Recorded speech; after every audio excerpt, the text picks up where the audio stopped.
Hello, c'est parti pour le cours sur Stella by Starlight de Victor Young. Donc c'est la musique d'un film. Ce film s'appelle The Uninvited. C'est un espèce de film un peu de suspense et d'épouvante où Stella c'est une femme qui est en fait un fantôme et qu'on voit la nuit à travers la lune. Voilà, c'est pour ça que ça s'appelle Stella by Starlight. Alors, première chose, on va apprendre le thème. Donc, je vais le jouer une fois, vraiment très droit. Et d'ailleurs, c'est vraiment bien de jouer les thèmes qu'on apprend sans bouger trop le rythme, parce que c'est une façon de vraiment enregistrer bien le thème. Donc, je vais faire deux versions. Une version vraiment stricte, entre guillemets, et une version plus libre. 1, 2, 1, 1.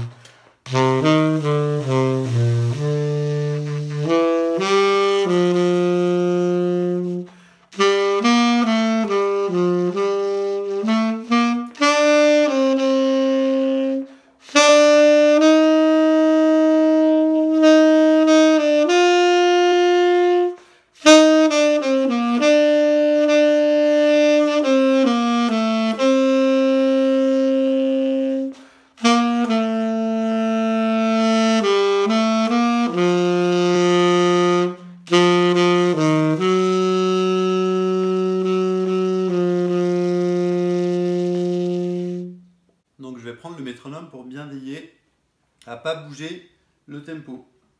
1.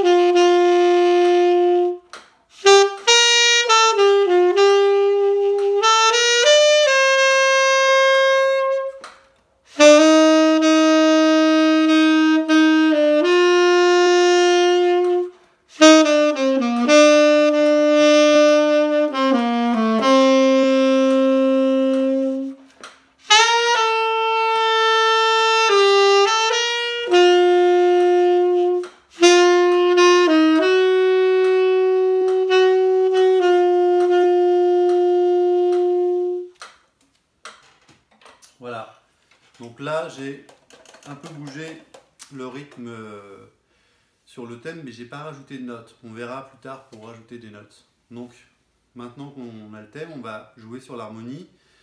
Et ce qu'on va faire, c'est une espèce de ligne mélodique de basse. C'est-à-dire que comme si j'allais accompagner quelqu'un qui jouera avec moi, je lui fais une ligne de basse mélodique, c'est-à-dire que je vais jouer surtout les toniques et les quintes. Et si dans ma ligne mélodique, c'est la tierce qui est appelée, alors c'est cette note-là que je vais jouer. 3, 4.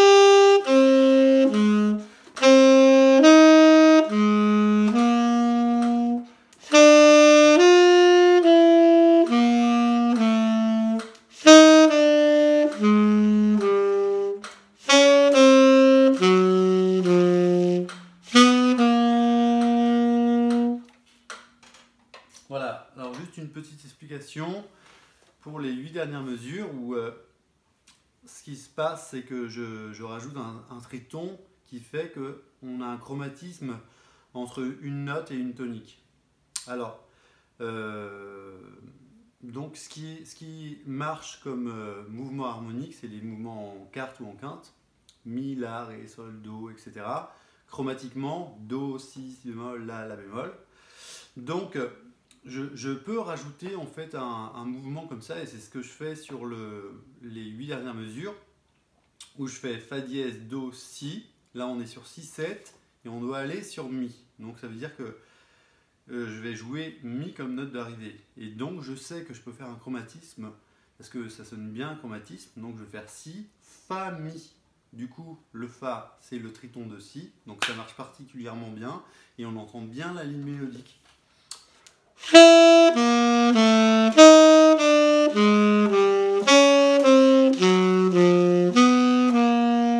Voilà, on entend vraiment bien que c'est très logique et que ça sonne à fond. Alors, ce qu'il faut faire, donc, le travail, c'est que là, j'essaye d'inventer une ligne mélodique. Donc là, ce que je vais faire, c'est que je vais mettre plus de rythme.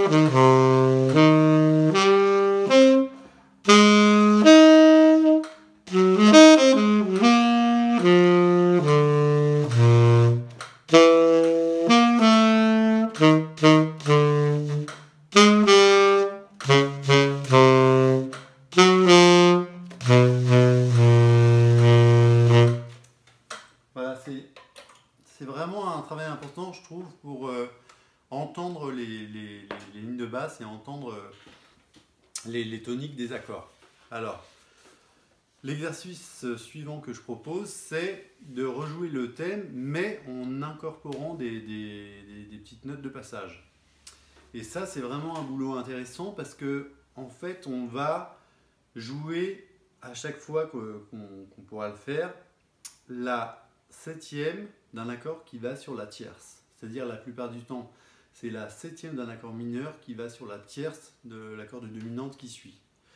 Quand on ne peut pas faire ça, on essaye de trouver soit un déplacement chromatique, tu vas voir, soit sur certains accords, on peut créer carrément ce mouvement. C'est-à-dire que si on a un accord de dominante, par exemple sur le pont on a uniquement La, et ben je vais créer le Do mineur qui va avec pour jouer la septième du Do mineur. Donc le Do mineur de La7 c'est Mi, Mi La. Donc la septième de Mi c'est Ré, donc je vais pouvoir jouer Ré Do dièse. Et on va vraiment entendre que c'est quelque chose qui fonctionne.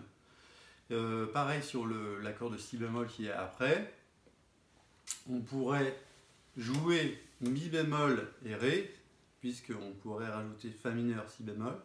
Alors là, il y a une petite astuce, c'est qu'il y a un Mi bécard sur le thème, et du coup, si je fais Mi bécard, Mi bémol, Ré, ça sonne pas très bien. Du coup, j'ai choisi une autre option. L'autre option, c'est que sur les accords mineurs, les accords majeurs et même les accords de dominante, on peut jouer septième et sixte.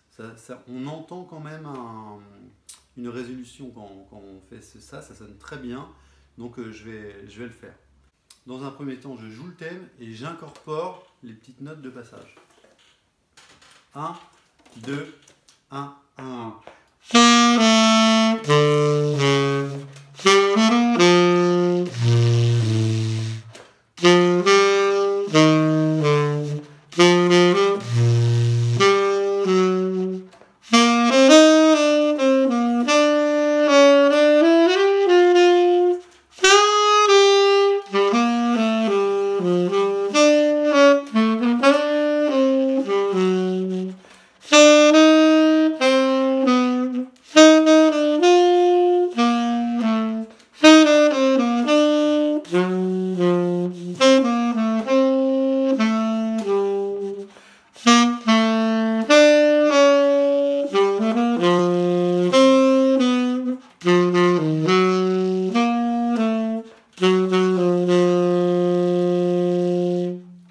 Voilà, je trouve que cet exercice est vraiment important parce qu'on a besoin d'entendre en fait ce déplacement de notes de la septième jusqu'à la tierce, parce que la phrase de base, qui est la plus importante de toutes, c'est celle-là.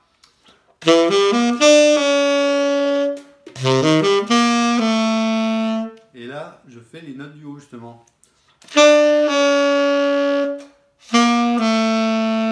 Parce que ça nous fait vraiment bien entendre l'harmonie. Donc maintenant, je vais refaire. Alors, je vais peut-être pas jouer exactement le thème, peut-être que je jouerai autre chose. Mais en tout cas, je mets ces notes en avant. 3, 4.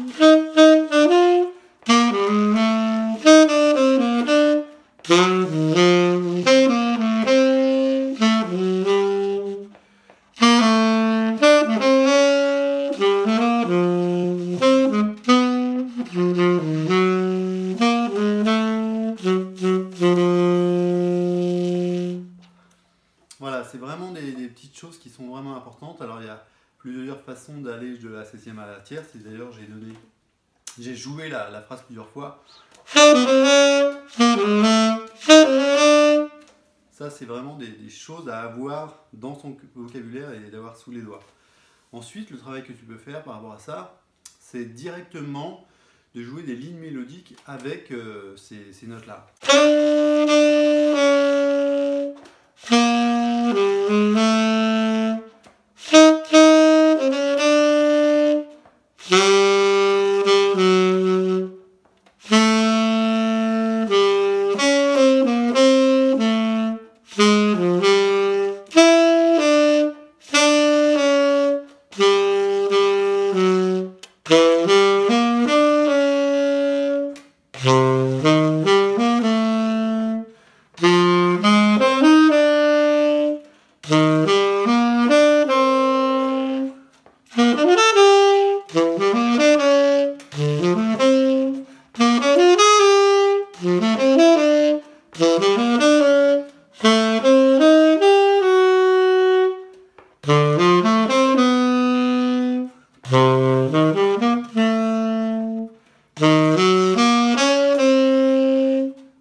Voilà, vraiment, à chaque fois, je joue 1, 3, 5, 7, 6.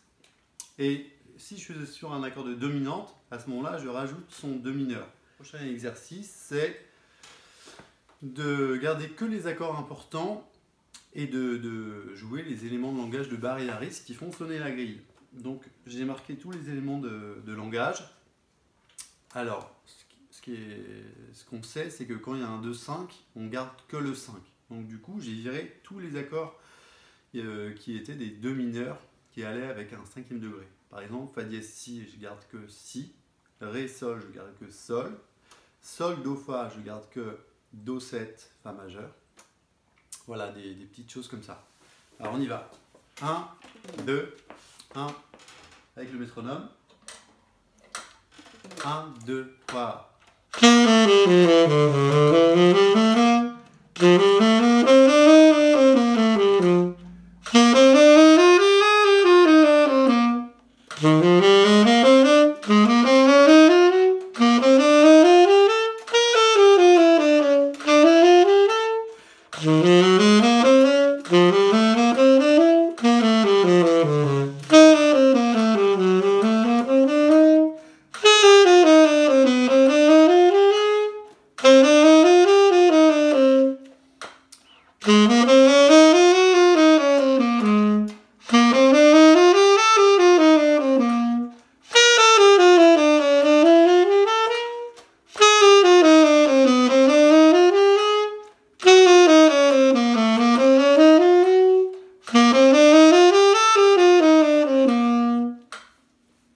Voilà, ça c'est pour les phrases qui font sonner, donc c'est vraiment toujours les mêmes phrases.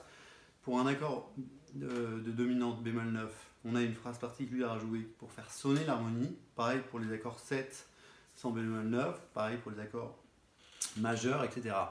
Sur les accords mineurs, on va que jusqu'à la quinte, parce qu'on sait qu'après la quinte, les accords mineurs acceptent toutes les notes. Alors maintenant on va faire la même chose, mais je vais remplacer certains accords qui ont une fonction particulière. Dans le morceau, ça commence par une substitution de Do majeur, parce que Fa dièse mineur 7 bémol 5 et Si 7, c'est une substitution en fait, exactement de Do diminué. Ensuite, on a Sol 7, donc c'est Ré mineur Sol 7, donc là c'est un 2-5.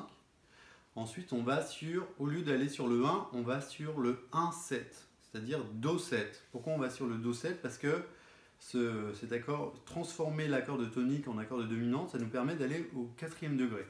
Qu'est-ce qui nous intéresse par rapport à la musique, par rapport au standard, qui est comme la musique classique, c'est les fonctions de 1er degré, 4e degré et 5e degré. C'est vraiment ultra important de comprendre qu'on peut résumer finalement tous les accords qu'il y a dans les morceaux par ces 3 degrés, ces 3 fonctions, pardon. Alors, donc là, on va arriver sur le 4e degré, Fa majeur c'est un 4e degré, et après on arrive sur Si bémol 7.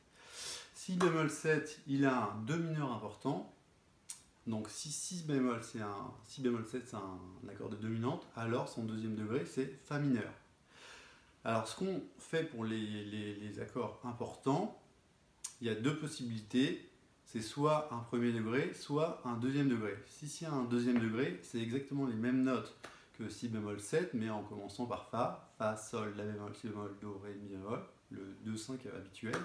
Soit c'est un 1er degré, et là ça va être intéressant, parce qu'on va avoir un Mi bécard.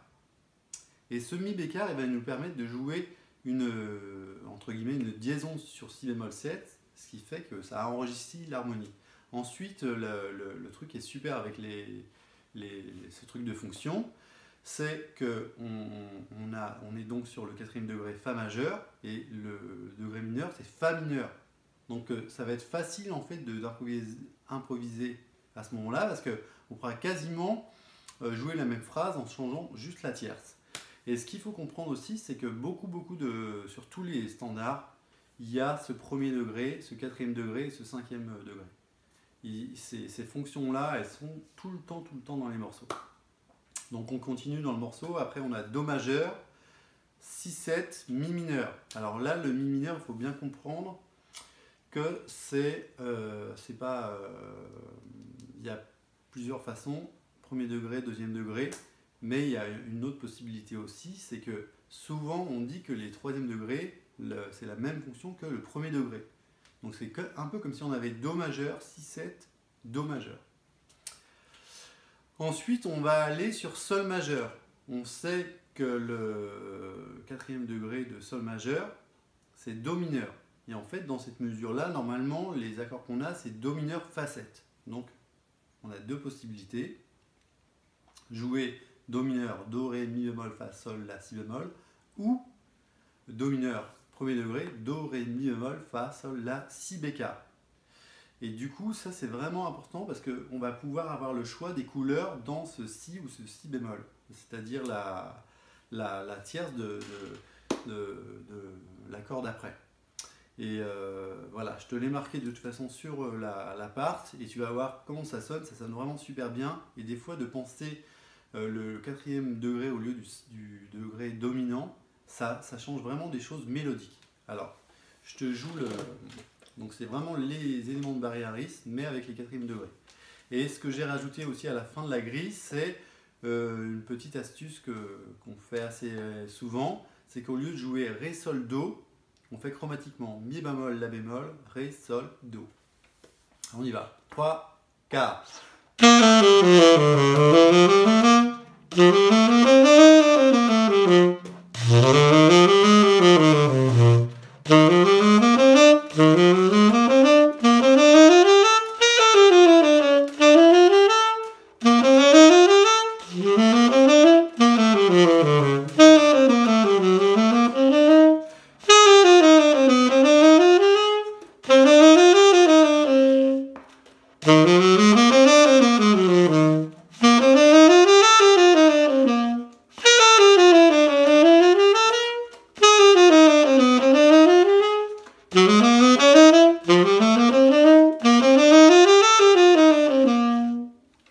Voilà.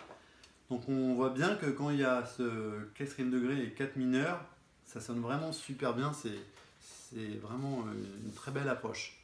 Alors maintenant, ce qu'on va faire, on revient à la grille originale, enfin, c'est-à-dire sans les quatrièmes degrés, avec les accords principaux.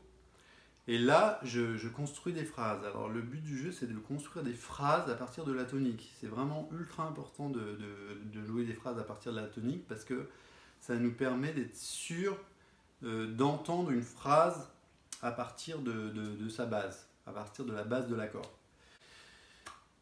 Ça va habituer notre oreille à entendre des phrases qui sonnent. Et vu que là, on n'est que sur les accords importants, finalement, c'est la tonique de l'accord important, mais cette note-là, c'est pas la tonique de l'accord qui va être joué au piano. Puisque au piano, lui, l'accompagnateur à guitare au piano, il va jouer l'harmonie, mais toi, tu vas pas forcément penser la même chose que lui. Et c'est ça aussi qui est vachement important à comprendre, c'est que toi, ton boulot en tant qu'improvisateur, c'est pas le même boulot que le mec qui accompagne.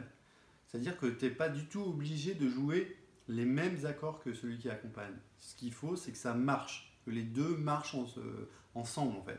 C'est vraiment ça qui est important.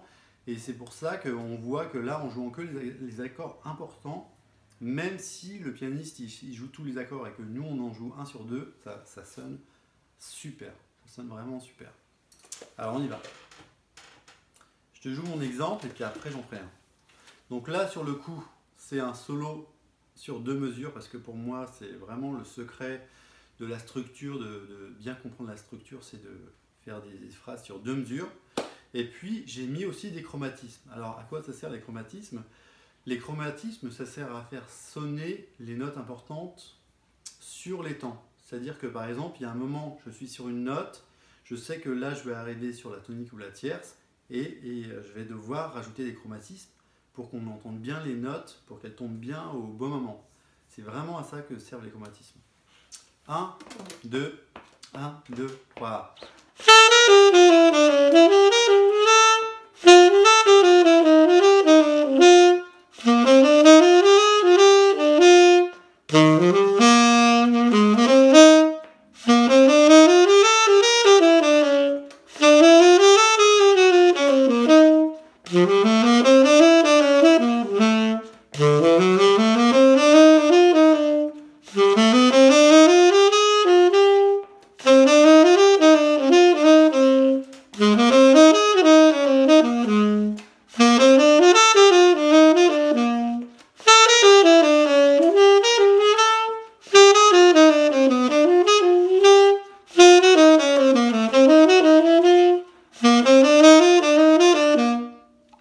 Voilà, parfait.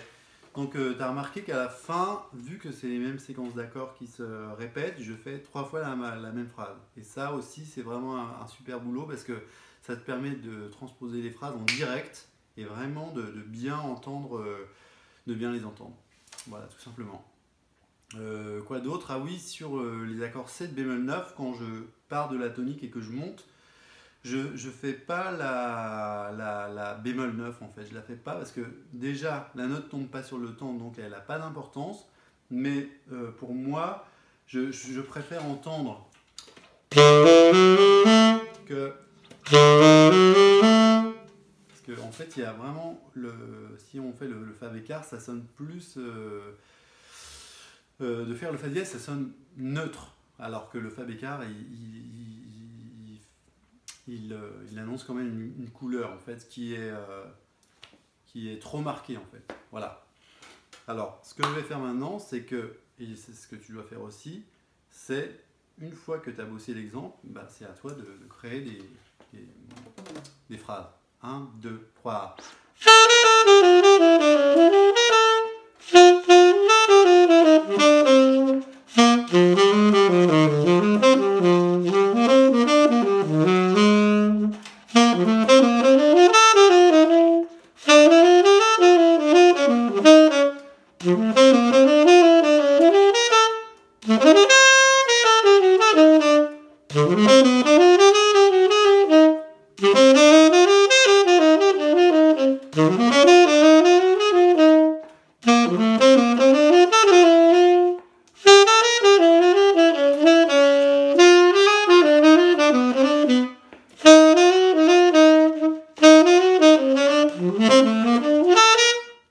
fois que je me suis habitué à travailler donc les éléments de Barry Harris, c'est vraiment des éléments qui font sonner les harmonies. Donc après, j'essaye de les utiliser, mais il y a vraiment une démarche aussi où c'est mon oreille qui va influencer les notes que je vais choisir. Là, le premier accord que je joue, c'est Si7 bémol 9. Donc je cherche des phrases qui font sonner cet accord. Donc ça, c'est l'élément de langage de Barry. Et maintenant, j'essaye.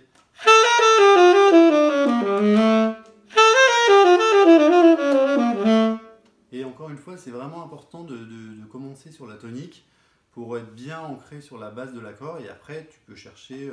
là, j'ai qu'à dire que je commence sur la tierce.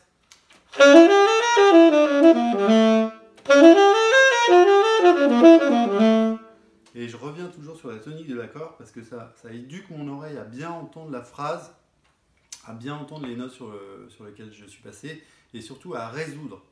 Parce que si tu fais des notes sans fin, si tu joues des notes qui correspondent aux gammes de chaque accord, mais que c'est sans fin et qu'on n'entend pas de résolution de phrase, à ce moment-là, en tant qu'auditeur, on n'entend rien. C'est aussi simple que ça. Si ton langage n'est pas construit, si tu n'as pas construit des phrases avec les notes de la gamme qui correspondent à chaque accord, on n'entend pas ce que tu joues. Tu joues des notes vides. Et ça, il faut vraiment faire gaffe à ça. Alors maintenant, on va faire le même travail, mais cette fois, au lieu de jouer les accords de dominante à certains moments, je vais vraiment utiliser les 4 mineurs. Tu vas voir, je les ai marqués de toute façon sur les parts. Ce qu'il faut comprendre, c'est qu'en musique classique, il n'y a pas vraiment de 2 mineurs. En fait, la fonction 2 mineurs, elle n'existe pas. La fonction 1, elle existe, la fonction 4, elle existe, et la fonction 5, elle existe. Et tu vas voir qu'à la fin du solo, là,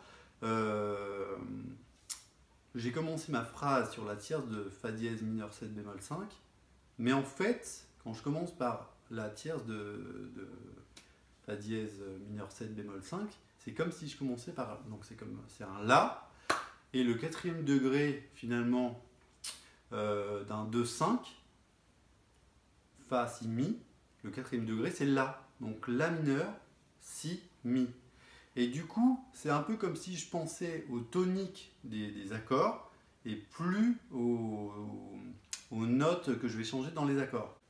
Donc au lieu de penser que je vais jouer la tierce, pour moi, je vais penser direct que je joue La mineur en fait. Et du coup, ça va créer une phrase directement parce que sur La mineur, je commence sur la tonique, donc c'est facile à jouer. Et ça, c'est vraiment une façon de faire qui est vraiment extrêmement bien, c'est-à-dire qu'au lieu de penser à des extensions sur des accords ou quoi que ce soit, on change les accords et du coup on est toujours sur des toniques ou des tierces. Et du coup c'est très facile à utiliser. Alors je te joue l'exemple et puis après j'en fais un. 1, 2, 3.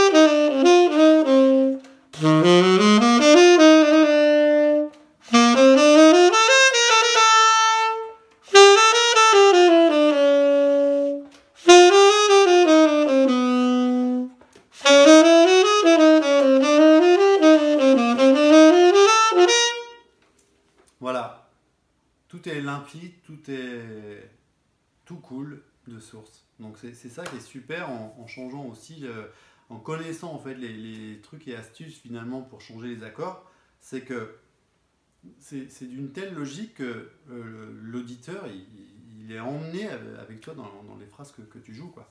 Et du coup, tu as entendu sur la 3e ligne, quand je joue Mi mineur et Do mineur, c'est super parce que je fais la même phrase, mais elle est décalée d'une tierce, et du coup, ça sonne super. Alors, je vais quand même faire un exemple sur ce que je viens de dire en utilisant les 4 mineurs. 1, 2, 3.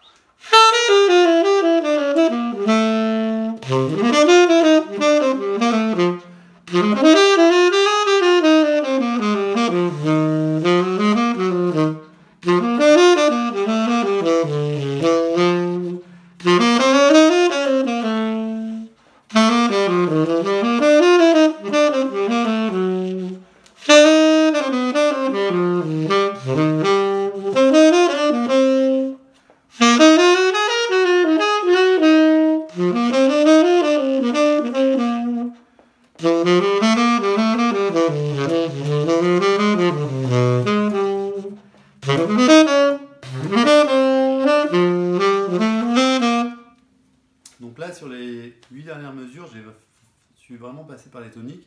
Donc maintenant, si je passe par les 4 mineurs, c'est-à-dire les tierces des accords mineurs,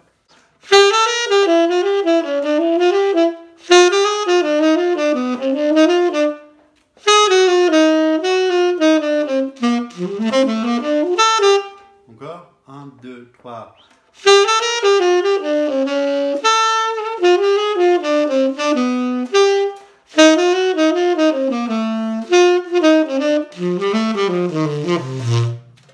Voilà, là c'est vraiment un bon exemple parce que je fais des choses vraiment simples. Finalement, je commence ma phrase sur la tonique ou bien j'approche la tonique avec la quinte. Voilà, là c'est vraiment une phrase que tu as entendue 10 000 fois, mais si tu ne l'utilises pas, tu l'auras jamais. Ça c'est vraiment un critère de base pour moi. Tout ce qui paraît basique ou simple ou tout ce que tu veux, si tu ne le fais pas, tu ne l'as pas. Voilà, c'est aussi simple que ça. Et en fait, à force de combiner plein d'éléments de langage et d'harmonie, on fait des solos très intéressants. Je vais finir avec un solo où là je fais vraiment des phrases quasiment sur 4 mesures. Je joue des notes qui pourraient paraître par moment je fais des notes qui pourraient paraître en dehors de l'harmonie, mais elles sont complètement dans l'harmonie. Et je t'ai marqué les accords auxquels je pense en dessous du vrai accord, enfin sous la portée. Alors je te joue l'exemple que j'ai fait. 1, 2, 1, 2, 3.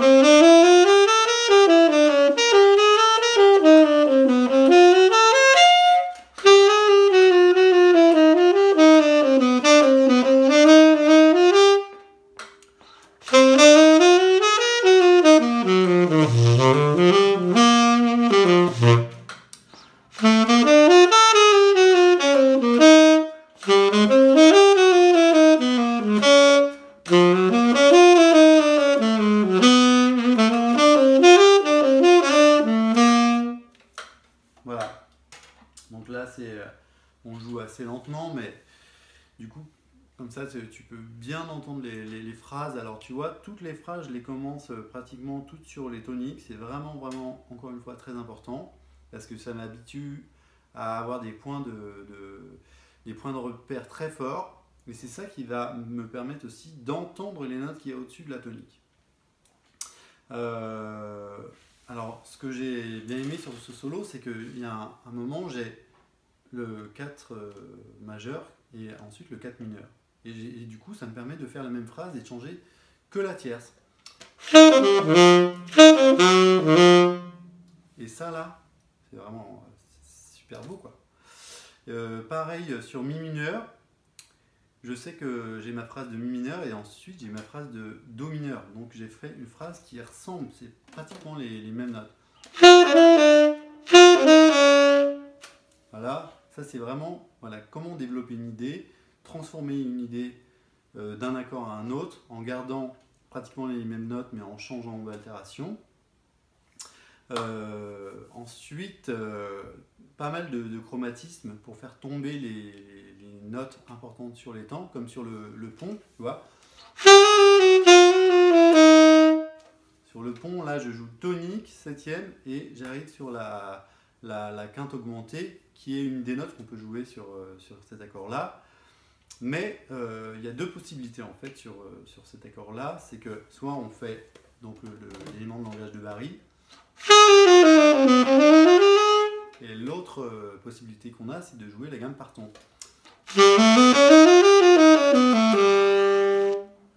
Là, sur le coup, elle s'entend bien. Elle s'entend bien, donc on a le choix de jouer soit l'une, soit l'autre. Ensuite, à la fin, sur les 8 dernières mesures, là j'ai trouvé vraiment une phrase super. C'est qu'au jeu de jouer les accords dominantes qui sont habituellement joués, je joue les tritons. Et pour faire sonner les tritons, le truc c'est de ne pas forcément commencer par la tonique du triton, mais d'utiliser des notes du triton. Ça, c'est vraiment un espèce de secret de polichinelle, c'est-à-dire que pour jouer les tritons, il faut trouver des phrases qui fassent sonner les tritons et pas jouer uniquement à partir de la tonique, parce que ça marche pas toujours. Et là, je trouve que la phrase que j'ai trouvée, elle est vraiment cool.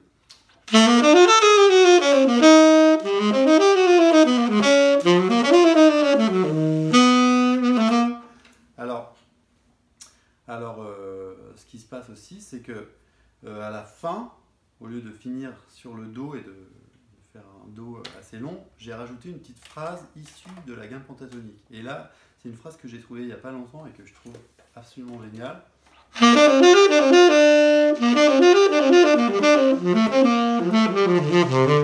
C'est-à-dire que la pentatonique, si tu joues les notes comme d'habitude, bon,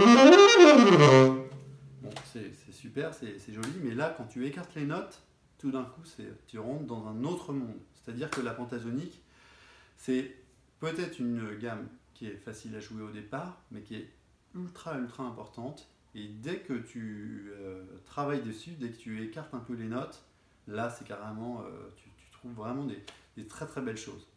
Alors, avant de te faire un dernier solo sur le morceau, un solo que je vais improviser, je t'ai fait une page où je te marque les équivalences entre les accords. Parce que ce qu'il faut comprendre, c'est que tous les accords qui ont des notes communes ont la même fonction.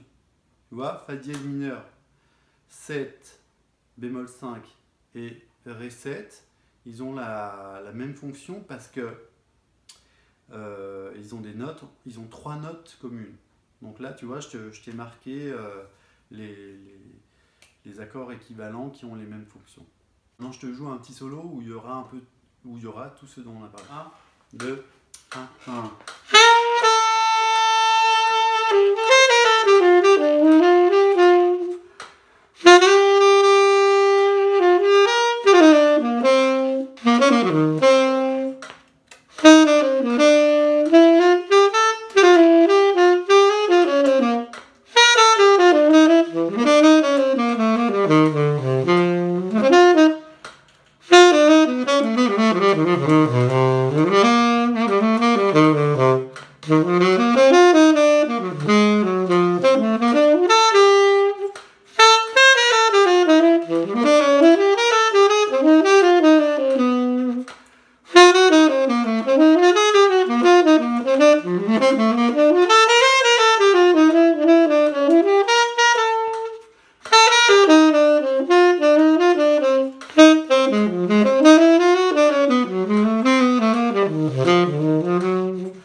j'espère que tout ce boulot sera profitable. Juste une dernière petite info que tu comprendras avec le temps, c'est que les accords mineur 7 bémol 5, c'est comme les accords 7, comme les accords de dominante. C'est le premier exemple que je t'ai mis sur Fa dièse mineur 7 bémol 5 égale Ré 7. Et c'est pour ça que par moment, je le fais dans le solo là, au lieu de jouer Fa dièse sur Fa dièse demi-diminué, je commence ma phrase direct sur Ré et ça sonne super. Et encore une fois, parce que les accords ont des notes communes, alors on peut les interchanger et penser différemment par rapport à l'harmonie. Et ça concerne les solos. Mais l'accompagnateur, lui, jouera la même chose. Voilà. Et ben bon travail, à bientôt.